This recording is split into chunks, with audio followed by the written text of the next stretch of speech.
Hello guys, welcome back to the channel. आज हम लोग सीखने वाले हैं इस वीडियो में internal range liquidity plus external range liquidity. आप में से काफी सारे सब्सक्राइबर्स ने कमेंट किया था कि सर आप इंटरनल रेंज लिक्विडिटी और एक्सटर्नल लिक्विडिटी के बारे में डिटेल से समझाइए, एक वीडियो बनाइए। इसलिए मैं इस टॉपिक पर ये वीडियो बना रहा हूं। इंटरनल रेंज लिक्विडिटी, इसको हम शॉर्टकट में ये भी बोल सकते हैं IRL। और ये बेसिकली रन की जो वेव होती है, चाहे पॉजिटिव हो या नेगेटिव हो, उसमें बनती है। उसमें क्या हो सकता है, उसमें कोई भी डिमांड हो सकता है, सप्लाई हो सकता है, क्लियर, और एफवीजी जोन्स हो सकते हैं। तो ये हमारी इंटरनल रेंज लिक्विडिटी में आता है। अब दूसरा क्या है, दूसरा है एक्सटर्नल रेंज लिक्विडिटी। इसको हम शॉर्टकट में ERL बोल सकते हैं। और ये जो लिक्विडिटी होती है ये हाइस और लोस पे पाई जाती है। जरूरी नहीं है कि वो स्विंग हाई हो या फिर स्विंग लो हो, बस आप इतना समझ लीजिए कि वो हाइस और लॉस पे पाई जाती है ये लिक्विडिटी। मैं भी आपको चार्ट पे भी दिखाऊंगा। इंटरनल रेंज लिक्विडिटी और ERL एक्सटर्नल रेंज लिक्विडिटी, इसको हम कौन से टाइम फ्रेम पर यूज कर सकते हैं या फिर कौन से टाइम फ्रेम पर हम लोग इसको फाइंड कर सकते हैं। इसको हम ऑल टाइम फ्रेम पर फाइंड कर सकते हैं, मतलब कि यूज किया जा सकता है। आप लोग इसे किसी भी टाइम फ्रेम पर यूज कर सकते हो, क्योंकि ये मार्केट का बेसिक है, आधार है। मार्केट चलता ही कुछ इसी तरीके से है। अब मैं आपको एक चीज और बताना चाहता हूं। अगर मैं इसको शॉर्टकट में अगर बोलूं ना, तो मार्केट अगर कहीं से कहीं जा रहा होता, बोलने का अर्थ ये है कि मार्केट यहां से अगर यहां जा रहा है ना, तो मार्केट दो ही कारणों से जा रहा है। पहला कारण है इम्बैलेंस, दूसरा कारण है लिक्विडिटी स्वीप। मैं अगेन बोलता हूं कि मार्केट यहां से यहां पर जो जा रहा है ना, वो दो ही कारणों से जा रहा है, इम्बैलेंस को फिल करने या फिर लिक्विडिटी को स्वीप करने, आपके एसएल हंट करने। जब ये दो कारण, सिर्फ ये दो कारण ही होते हैं, इन दो कारणों की वजह से ही मार्केट ऊपर नीचे मूव करता है। अदरवाइज मार्केट कभी मूव करेगा ही नहीं ऊपर या फिर नीचे। Clear sir? तो ये आप लोगों को जानना जरूरी, और ऑलरेडी मैंने इस पर वीडियो बना रखी है। तो अब हम लोग आगे इसको समझते हैं कि इंटरनल रेंज लिक्विडिटी और एक्सटर्नल रेंज लिक्विडिटी जो है ना, वो आपको चार्ट पर कैसी देखने को मिलेगी। अब आप इसे ये समझिए कि ये एक नेगेटिव डाउन ट्रेंड चला रहा है। क्लियर? कि यहां से है ना, अगर आप लोग जरा इसको ऐसे देखोगे तो यहां से मान लेते हैं कि प्राइस ऐसे रन पुल बैक लगाता हुआ, ऐसे लोअर लोस लगाता हुआ प्राइस नीचे आ रहा है। तो इस सिचुएशन में आपको इंटरनल रेंज लिक्विडिटी और एक्सटर्नल रेंज जो लिक्विडिटी वो कहां देखने को मिलेगी। आप इस चीज को समझिए कि प्राइस क्या है, कि प्राइस नीचे आया, एक लो लगाया, फिर प्राइस अगेन से एक पुल बैक लेता है, और फिर प्राइस अगेन से जब इस लो को ब्रेक करता है, चाहे विक से ब्रेक करे, चाहे बॉडी के साथ में ब्रेक करे, चाहे यहां पर जो ये है ना प्रीवियस लो को बॉडी के साथ में ब्रेक करे, चाहे विक के साथ में ब्रेक करे, ये क्या रहेगा, ये लिक्विडिटी ले लेगा प्राइस। ठीक है, मतलब कि यहां पर लिक्विडिटी को ले लिया गया। तो ये क्या रहेगा, ये एक्सटर्नल रेंज लिक्विडिटी रहेगा। मैंने बताया था ना कि एक्सटर्नल रेंज लिक्विडिटी वो हाइस और लोस पे पाई जाती। तो ये प्रीवियस लो था, इस लो के नीचे मार्केट गया है, भले विक से गया है या फिर बॉडी से गया है, तो इसने यहां की लिक्विडिटी ले ली है। Clear sir? अब दूसरी चीज पर हम लोग चलते हैं। तो प्राइस जैसे ही यहां की लिक्विडिटी लेता है, यहां की लिक्विडिटी लेने के बाद में प्राइस अगेन से क्या होगा, रिवर्स होगा। यहां से जैसे ही प्राइस रिवर्स होगा तो प्राइस क्या करो, प्राइस ERL से IRL पर जा रहा होगा। मतलब कि एक्सटर्नल रेंज लिक्विडिटी से प्राइस इंटरनल रेंज लिक्विडिटी को लेने जा रहा होगा, है ना। तो यहां पर क्या हो सकता है, अब यहां पर कोई एफवीजी सप्लाई जोन हो सकता है, या फिर यहां पर हमारा कोई नॉर्मल जो सप्लाई जोन होता है वो हो सकता है। तो प्राइस क्या करेगा, प्राइस अपसाइड मूव करेगा, अब इस लिक्विडिटी को लेने जाएगा। Clear sir? क्योंकि ये रन की वेव है ना, नेगेटिव डाउन ट्रेंड चल रहा है, तो रन पुल बैक रन। तो इस रन की वेव में, रन की वेव की डायरेक्शन में, और प्राइस यहां पर इस रन की वेव के अंदर से ही लिक्विडिटी क्या करेगा, लिक्विडिटी लेगा। Clear sir? तो जैसे ही प्राइस इसकी लिक्विडिटी लेगा, यहां की लिक्विडिटी लेते ही प्राइस अगेन से नीचे की ओर मूव करना स्टार्ट कर देगा। तो प्राइस अगेन से जब रन करेगा डाउन साइड में, तो क्या होगा, प्राइस इंटरनल लिक्विडिटी से एक्सटर्नल लिक्विडिटी की ओर मूव करेगा, और प्राइस अगेन से ये जो लो है ना, प्रीवियस वाला जो लो, इसके नीचे जाकर के प्राइस क्या करेगा, इसके नीचे चला जाएगा, चाहे विक से जाओ चाहे बॉडी से जाओ। तो ये क्या हो जाएगा, ये अगेन से क्या करेगा, ये अगेन से इस एक्सटर्नल लिक्विडिटी को ले चुका होगा प्राइस। तो प्राइस कुछ इस तरीके से ही आपको मार्केट में चलता हुआ दिखेगा। ये मार्केट का आधार है, आप इसे ये नहीं बोल सकते हो कि भाई मैं इसे किसी और तरीके से देखूं या फिर किसी और तरीके से ट्रैक करूं, क्योंकि इंटरनल लिक्विडिटी और एक्सटर्नल लिक्विडिटी अर्थ सिंपल है कि प्राइस इस रन की वेव में अगेन मूव करता है, और इस रन की वेव में जो भी इम्बैलेंस होता है, शॉर्टकट में बोला जाए तो एफवीजी जोन है या फिर हमारे कोई भी जो भी सप्लाई जोन है, प्राइस उन सप्लाई जोन्स को या फिर उस इम्बैलेंस को फिल करने के लिए जाता है। क्लियर? और प्राइस उसके अलावा क्या करता है, प्राइस उसके अलावा जितने भी लोगों के इसके नीचे एसएल होंगे, इनकी लिक्विडिटी लेने के लिए प्राइस जाएगा। अब इसी तरीके से अगर हम लोग अप ट्रेंड का देखें, पॉजिटिव अप ट्रेंड का देखें, तो आप लोग देखोगे ये है पॉजिटिव अप ट्रेंड का। तो प्राइस नीचे से क्या कर रहा होगा, प्राइस ऐसे हायर हाइस लगाता हुआ आ रहा होगा। तो प्राइस जब ऐसे हायर हाइस लगाता हुआ आ रहा होगा तो प्राइस में क्या है, प्राइस ये पुल बैक लेता है अगेन पॉजिटिव अप ट्रेंड में।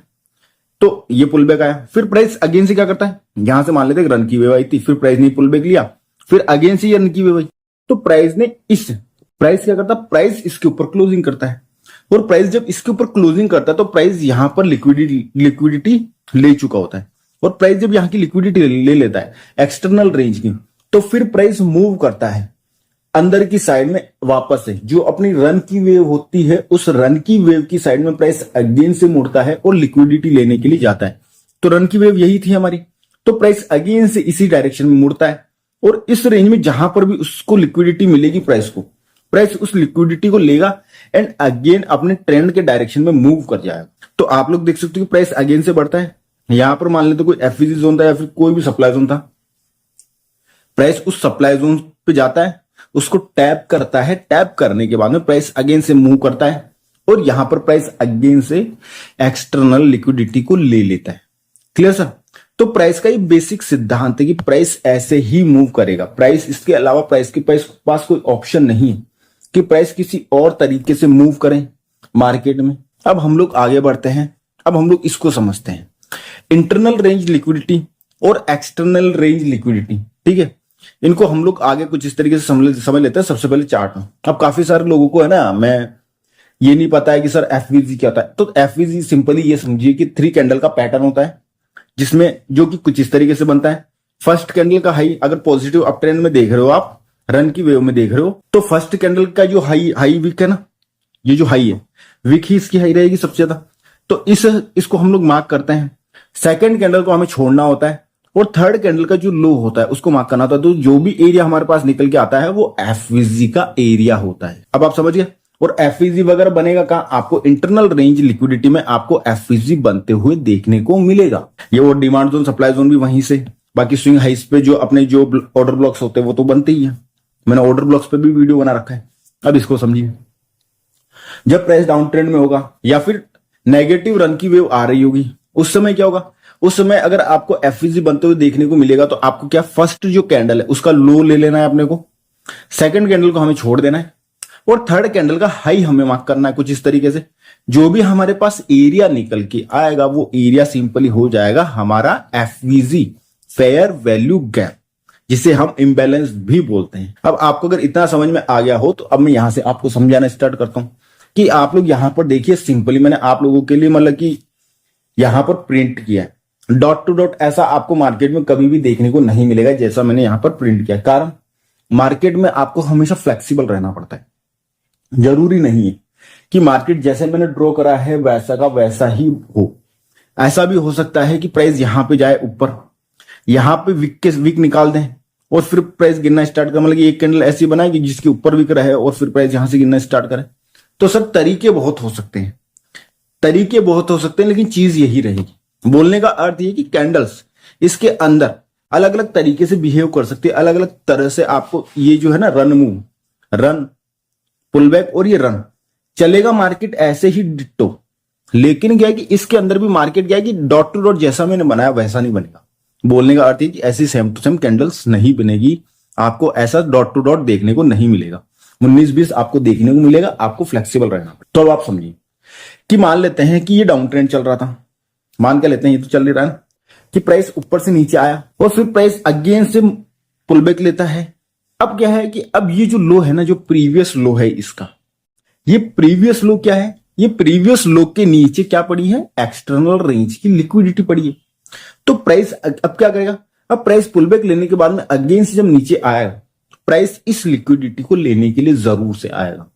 तो प्राइस ऊपर से नीचे आता है और इस लिक्विडिटी को ले लेता है। भले ही विक्स से लेता तो भी चलता, ये यहां पर कैंडल की क्लोजिंग आई है तो भी चलेगा, कोई प्रॉब्लम नहीं है। इस लिक्विडिटी को लेने के बाद प्राइस अगेन से इस रन की वेव की तरफ प्राइस मुड़ेगा और यहां पर भी प्राइस क्या करेगा, इंटरनल रेंज लिक्विडिटी फाइंड करेगा। वो एक एफवीजी जोन भी हो सकता है, वो कोई बेस कैंडल वाला कोई सप्लाई जोन भी हो सकता है। तो प्राइस उस सिचुएशन में प्राइस यहां से अगेन से मुड़ता है और अगर कोई एफवीजी, जैसे कि मैंने यहां पे एफवीजी बना रखा है, तो प्राइस एफवीजी को जाएगा, टैप करेगा एंड अगेन से, क्योंकि प्राइस ने अब इस इंटरनल रेंज लिक्विडिटी को ले लिया है तो अब इसका काम खत्म। जैसे ही प्राइस ने इसको लिया, अब प्राइस को क्या करना है, अब प्राइस का दूसरा काम वापस से स्टार्ट हो जाता है जो इसने फर्स्ट किया था, कि अब ये प्राइस जो है एक्सटर्नल रेंज लिक्विडिटी को लेने के लिए भागेगा। तो अब प्राइस क्या करता है, अब प्राइस एक्सटर्नल रेंज लिक्विडिटी को लेने के लिए अगेन से भागता है एंड अगेन से प्रीवियस लो को ब्रेक कर जाता है। अब हो सकता है कि यहां पर वीक और बॉडी दोनों के साथ में ब्रेक हो सकता है, मैंने अगेन में बार बार में ये चीज बता चुका हूं। तो प्राइस इस लिक्विडिटी को लेता है। तो कुछ इस तरीके से इंटरनल रेंज लिक्विडिटी और एक्सटर्नल रेंज लिक्विडिटी काम करती है या फिर आपको मार्केट में देखने को मिलती है, जिसको समझना बहुत आसान है। अब हम लोग अगर इसे चार्ट पर देखने जाएं तो चार्ट पर आप लोगों को सिंपली देखने को मिलेगा, सिंपली आपको देखने को मिलेगा कि प्राइस जब भी अपसाइड या फिर डाउनसाइड मूव करता है, तो आप इस चीज को समझिए। प्राइस डाउनसाइड आ रहा था, ये रन का वेव था। अब प्राइस क्या करेगा, इस रन के वेव में इंटरनल रेंज लिक्विडिटी को फाइंड करेगा। तो आप यहां से देखिए कि प्राइस अगेन से कुछ इस तरीके से जाता है और यहां पर ये एक सप्लाई जोन था, प्राइस इस सप्लाई जोन को लेता है और प्राइस जैसे ही इस सप्लाई जोन को लेता है, प्राइस कहां बढ़ता है, प्राइस अगेन से बढ़ता है अपने इंटरनल रेंज लिक्विडिटी को लेने के लिए। Clear sir? मैं आपको अभी इसको डॉट टू डॉट बना करके दिखाता हूं ताकि आपको ये सारी चीजें डिट्टो आपको समझ में आ जाएगी कि ये काम कैसे करता है। क्लियर हो गया सर?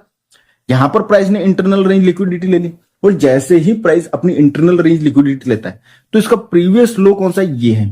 प्राइस अब इसके नीचे जाएगा, प्राइस भागेगा इसके नीचे इस लिक्विडिटी को लेने, एक्सटर्नल रेंज लिक्विडिटी को लेने के लिए प्राइस भागेगा। तो प्राइस क्या करता है, प्राइस इसके नीचे क्लोजिंग कर जाता है।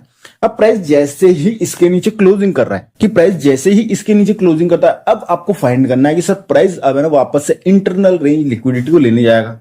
तो हमारे पास ये पूरी एक रन की वेव, इस रन की वेव में हम एफवीजी फाइंड करेंगे। तो ये हमारा एफवीजी है, अभी मैंने आपको बताया था एफवीजी कैसे फाइंड किया जाता है। क्लियर? तो प्राइस इस एफवीजी में जाता है और प्राइस इस एफवीजी को लेते ही इंटरनल रेंज लिक्विडिटी को ले लेता है और प्राइस जैसे ही इंटरनल रेंज लिक्विडिटी को लेता है, प्राइस अगेन से क्या करेगा सर, अगेन से प्राइस इस लो को ब्रेक करने के लिए भागेगा, क्योंकि यहां पे पड़ा है एक्सटर्नल रेंज लिक्विडिटी। तो प्राइस अगेन से भागता है और प्राइस इस लो को ब्रेक कर जाता है और प्राइस जैसे ही इस लो को ब्रेक करता है, प्राइस अगेन से क्या करेगा, प्राइस अगेन से जैसे इस लो को ब्रेक करेगा, प्राइस अगेन से क्या करेगा, प्राइस अगेन से भागेगा अपनी इंटरनल रेंज लिक्विडिटी लेने के लिए। लेकिन आप देख सकते हो कि प्राइस यहां से मूव ही नहीं हो पाया और प्राइस अगेन से नीचे क्लोज कर जाता है, क्योंकि प्राइस ने एक कैंडल को भी ब्रेक नहीं करा ना भाई। अगर आप एफवीजी भी मार्क करोगे तो फर्स्ट को छोड़ा, सेकंड को छोड़ा, तो यहां पर आपको मार्क करने के लिए समय भी तो चाहिए ना। लेकिन प्राइस तो इसी रेंज में रह गया है। तो प्राइस जैसे ही इस रेंज से नीचे उतरा तो ये पूरा का पूरा एक्सटर्नल रेंज लिक्विडिटी में आएगा। अगर आप इसे एफवीजी की तरह देखना चाहते हो तो वो भी आप देख सकते हो, लेकिन मैं इसे कंसीडर नहीं करूंगा कि आप इसे एफवीजी की तरह देखो। अगर आप एफवीजी की तरह देखते हो तो भी आप अगर इसे देखोगे तो एफवीजी की तरह, तो सर एक ये हो गया और एक ये हो गया। तो प्राइस क्या करता है, प्राइस इस एफवीजी को लेता है और प्राइस इंटरनल रेंज लिक्विडिटी को लेता है और प्राइस अगेन से अपना क्या करता है, एक्सटर्नल रेंज लिक्विडिटी को ले लेता है। Clear sir? अब जैसे ही प्राइस इस एक्सटर्नल रेंज लिक्विडिटी को लेता है, प्राइस अगेन से अपसाइड मूव करता है। Clear sir? प्राइस क्या करता है, प्राइस अगेन से अपसाइड मूव करता है और प्राइस यहां पर प्राइस क्या करता है, प्राइस यहां से गिरना स्टार्ट होता है। अब यहां से क्यों गिरना स्टार्ट होता है, यहां से गिरने का इसके पीछे का रीजन है कि भाई प्राइस को यहां पर अपना कोई लिक्विडिटी फाइंड करना होगा। तो प्राइस का फर्स्ट कैंडल ये हो गया, सेकंड को हम छोड़ देते हैं और थर्ड को हम लोग मार्क कर लेते हैं। तो ये अगेन से हमारा एफवीजी जोन हो गया है, क्योंकि मैंने बोला था ना कि ये रेंज बहुत छोटी है, क्योंकि प्राइस इस रेंज में से नीचे गिर ही नहीं पाएगा। मैं इसलिए बोल रहा था कि आप इसे क्या है, आप इसे रन पुलबैक की तरह कंसिडर ना करें तो बेस्ट रहेगा। तो प्राइस अगेन से जाता है, अपना एफवीजी लेता है। बोलने का अर्थ ये है कि प्राइस अपना इंटरनल रेंज लिक्विडिटी ले लेता है अब प्राइस अगेन से मूव करेगा अपनी एक्सटर्नल रेंज लिक्विडिटी को लेने के लिए, क्योंकि मार्केट चलेगा तभी जब मार्केट के पास में लिक्विडिटी और इम्बैलेंस होगा। अब प्राइस अगेन से आता है और अपने इस एक्सटर्नल रेंज लिक्विडिटी को ले लेता है। अब काफी सारे लोग सोच रहे होंगे कि सर इसने ना एक्सटर्नल रेंज लिक्विडिटी को ले लिया है तो प्राइस अब यहां से मूव करेगा, लेकिन सर इसने अपना कोई भी एक भी हाई ब्रेक नहीं कर पाया। नहीं तो जैसे प्राइस इसका ये हाई ब्रेक करता तो हम इसको एफवीजी मान करके बोल देते कि प्राइस यहां से गिर जाएगा। तो ये पूरा का पूरा क्या है, ये पूरा एक रन का वेव है। अब आप लोग इसको समझिए कि रन का वेव आ गया है, प्राइस ने अपना एक्सटर्नल रेंज लिक्विडिटी ले लिया। अब प्राइस क्या करता है, प्राइस अगेन से पुल बैक लेता है और प्राइस क्या करता है, अब की बार प्राइस क्या करता है, अब की बार प्राइस अपने इस एफवीजी जोन से, ये हम लोग एक एफवीजी जोन मार्क कर लेते हैं, एक सेकेंड। तो हमारा ये पूरा का पूरा क्या है, ये हमारा पूरा का पूरा एक एफवीजी जोन है। प्राइस इस एफवीजी जोन में आता है और प्राइस क्या करता है, प्राइस इस एफवीजी जोन में आकर के अपना इंटरनल रेंज लिक्विडिटी को लेता है सर, और प्राइस अगेन से अपना लो ब्रेक कर जाता है। अब यहां पर भी आप ध्यान से देखिए कि प्राइस जब यहां से अपसाइड मूव करने की कोशिश करा तो प्राइस जा ही नहीं पाया कहीं पे, तो इसे भी हम पुल बैक कंसिडर नहीं कर सकते। ये पूरा का पूरा क्या रहेगा, ये पूरा का पूरा एक रन का वेव ही रहेगा सर। क्लियर हो गया ना आप लोगों के लिए कि ये पूरा का पूरा क्या रहेगा, एक रन का वेव ही रहेगा। अब काफी सारे लोग सोच रहे होंगे कि सर अब यहां पर भी एफवीजी पड़ी है, यहां पर भी एफवीजी पड़ी है, यहां पर भी एफवीजी पड़ी है, तो प्राइस अब 90 डिग्री से अगेन ऊपर क्यों चला गया और प्राइस इन एफवीजी को वैल्यू क्यों नहीं दे रहा है। सर जब आप मार्केट स्ट्रक्चर देखोगे और जब प्राइस इन जोन्स में आता है तब आपको बाय या सेल का प्राइस एक्शन देखना होता है कि क्या वाकई में, क्या रियल में इंस्टीट्यूशंस यहां से मार्केट को गिराना चाहते हैं, क्या उन्होंने यहां पर इंटरनल रेंज लिक्विडिटी को पिक किया है। समझ रहे हो ना आप कि अगर यहां पर इंटरनल रेंज लिक्विडिटी नहीं होगी तो इंस्टीट्यूशंस तो देखो ना, इंस्टीट्यूशंस वापस से गए और हमारा जो पुराना वाला जो एफवीजी जोन था, जो इंटरनल रेंज लिक्विडिटी था प्रीवियस रन की वेव का, प्राइस को वहां तक लेके गए और वहां तक ले जाने के बाद में आप लोग देख सकते हो कि प्राइस में अब क्या आ गया, चेंज ऑफ कैरेक्टर आ गया। चेंज ऑफ कैरेक्टर वगैरह क्या है सर, मैंने आप लोगों के लिए अपना 20% पेड कोर्स अपलोड कर रखा है, आप जाकर के उन वीडियोस को सीक्वेंस वाइज देखिए। अगर आप लोग सीक्वेंस वाइज देखते हो तो मेरी गारंटी है कि आप लोगों को एक दिन पहले ही पता रहेगा कि मार्केट में रन की वेव आने वाली या पुल बैक की वेव आने वाली, आपको बाय करना है या सेल करना है, मार्केट अपसाइड मूव करेगा या डाउन साइड। और एजुकेशन हमेशा आपको सीक्वेंस वाइज ही लेनी चाहिए। ऐसा नहीं है कि पहले आप एक वीडियो बेसिक देख लो, फिर 4-5 वीडियो आप एडवांस देख लो, फिर वापस से बेसिक की एक वीडियो देख रहे हो, या फिर आप लोग क्या करो सिर्फ एडवांस देखे जा रहे हो, आपको बेसिक की नॉलेज नहीं। सर जो आपका जो आधार होता है ना, कोई भी मनुष्य, तो उसकी जो नींव होती है, पेड़ समझ लो, तो जो नींव होती है वो जड़ें होती हैं। अगर आपको बेसिक नहीं आता है स्टॉक मार्केट का तो सर एडवांस सीखने का अर्थ भी आप ये समझो कि वो जीरो ही रहेगा। आप कितना ही कोशिश कर लो आप शून्य ही रहोगे। मैं अपने जितने भी स्टूडेंट्स हैं उनको जब भी लाइव पे सिखाता हूं, उन्हें बेसिक से जीरो से सिखाना स्टार्ट करता हूं ताकि उनकी नींव मजबूत हो जाए। और जब उनकी नींव मजबूत होती है तो सर आज मेरे जितने भी स्टूडेंट हैं सभी प्रॉफिटेबल है। तो मैं इसलिए आपको बोलना चाहता हूं कि जब भी आप सीखो, किसी भी चीज को सीखो, आप बेसिक से सीखना स्टार्ट करो ताकि आपको पता रहे कि ऐसा क्यों होता है और किस लिए होता है।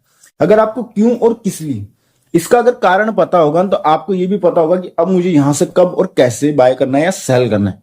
रीजन आपके पास में होगा, क्लियर सर, और आपको पता होगा कि यहां पर हो क्या रहा है।